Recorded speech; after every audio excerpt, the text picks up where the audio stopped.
On continues to bring you the latest on a U.S. election. Let's begin with the vice presidential debate. Mike Pence and Kamala Harris faced off today in what was the first and only vice presidential debate ahead of next month's election. Rightly so, the coronavirus pandemic was the first topic at the vice presidential debate. California Senator Kamala Harris called the Trump administration's response to the growing pandemic the greatest failure of any presidential administration in the history of the United States. In response, Vice President Mike Pence commended Trump's decision to shut off travel from China, saying the decision bought invaluable time and saved lives. Listen in to what both of them had to say. We are looking at over 30 million people who in the last several months had to file for unemployment. And here's the thing. On January 28th, the vice president and the president were informed about the nature of this pandemic. They were informed that it's lethal in consequence, that it is airborne, that it will affect young people, and that it would be contracted because it is airborne. And they knew what was happening, and they didn't tell you. Can you imagine if you knew on January 28th, as opposed to March 13th, what they knew, what you might have done to prepare? They knew and they covered it up. The president said it was a hoax. They minimized the seriousness of it. The president said, you're on one side of his ledger if you wear a mask, you're on the other side of his ledger if you don't. And in spite of all of that, today they still don't have a plan. They still don't have a plan. Well, Joe Biden does. And our plan is about what we need to do around a national strategy for contact tracing, for testing, for administration of the vaccine, and making sure that it will be free for all. That is the plan that Joe Biden has and that I have, knowing that we have to get a hold of what has been going on, and we need to save our country. And Joe Biden is the best leader to do that. And frankly, this administration has forfeited their right to re-election based on this. You respect the American people when you tell them the truth. You respect the American people when you have the courage to be a leader speaking of those things that you may not want people to hear, but they need to hear so they can protect themselves. But this administration stood on information that if you had as a parent, if you had as a worker, knowing you didn't have enough money saved up, and now you're standing in a food line because of the ineptitude of an administration that was unwilling to speak the truth to the American people. So let's talk about caring about the American people. The American people have had to sacrifice far too much because of the incompetence of this administration. It is asking too much of the people. Susan, we talked about it is asking too much of the people. That they would not be equipped with the information they need to help themselves to protect their parents and their children. And our nation has gone through a very challenging time this year. But I want the American people to know that from the very first day, President Donald Trump has put the health of America first.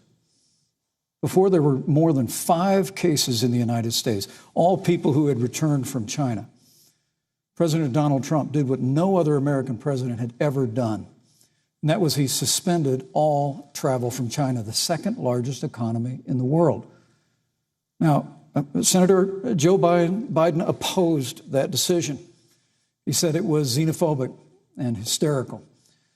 But I can tell you, having led the White House Coronavirus Task Force, that decision alone by President Trump bought us invaluable time to stand up the greatest national mobilization since World War II.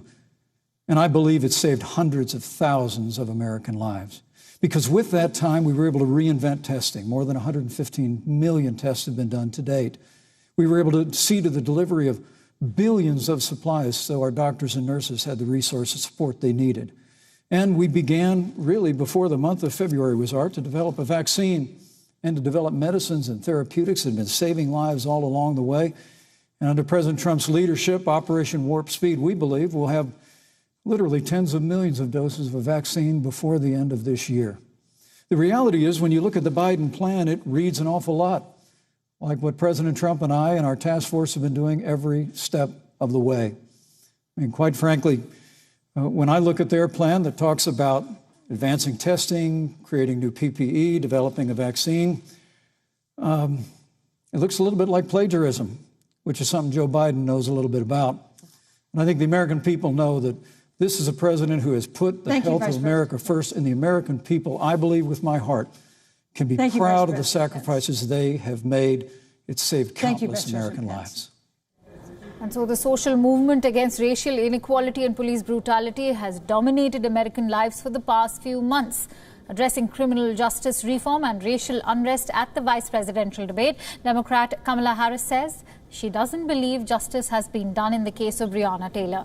Harris also said that George Floyd would be alive under a Joe Biden administration. U.S. Vice President Mike Pence responded by saying that there is no excuse for the rioting and looting that followed Floyd's death. Listen in. I don't believe so. And I've talked with Breonna's mother, Tamika Palmer, and her family. And her family deserves justice. She was a beautiful young woman. She had as her life goal to become a nurse, and she wanted to become an EMT to first learn what's going on out on the street so she could then become a nurse and save lives. And her life was taken unjustifiably and tragically and violently. And it brings me to, you know, the 8 minutes and 46 seconds that America witnessed, during which an American man was tortured and killed under the knee of an armed, uniformed police officer. And people around our country, of every race, of every age, of every gender, perfect strangers to each other, marched shoulder to shoulder, arm in arm, fighting for us to finally achieve that ideal of equal justice under law. And I was a part of those peaceful protests. And I believe strongly that, first of all, we are never going to condone violence, but we always must fight for the values that we hold dear, including the fight to achieve our ideals. And that's why Joe Biden and I have said on this subject, look, and I'm a former career prosecutor. I know what I'm talking about. Bad cops are bad for good cops. We need reform of our policing in America and our criminal justice system, which is why Joe and I will immediately ban chokeholds and carotid holds. George Floyd would be alive today if we did that. We will require a national registry for police officers who break the law. We will, on the issue of criminal justice reform, get rid of private prisons and cash bail, and we will decriminalize marijuana, and we will expunge the records of those who have been convicted of marijuana. This is the time for leadership on a tragic, tragic issue. I think, look, and with regard to George Floyd, there's no excuse for what happened to George Floyd, and justice will be served. But there's also no excuse for the rioting and looting that followed. I mean, it really is astonishing. Flora Westbrook is with us here tonight in Salt Lake City. Just a few weeks ago, I stood at what used to be her salon. It was burned to the ground by rioters and looters. And Flora is still trying to put her life back together. And I must tell you, this presumption that you hear consistently from Joe Biden and Kamala Harris, that America is systemically racist. And that, as Joe Biden said, that he believes that law enforcement has an implicit bias against minorities, is a great insult to the men and women who serve in law enforcement. And I want everyone to know who puts on the uniform of law enforcement every day that President Trump and I stand with you.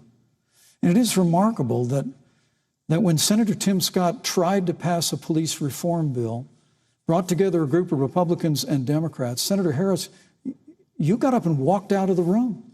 And then you filibustered Senator Tim Scott's bill on the Senate floor that would have provided new accountability, new resources. Look, we don't have to choose between supporting law enforcement, improving public safety, and supporting our African-American neighbors and all of our minorities.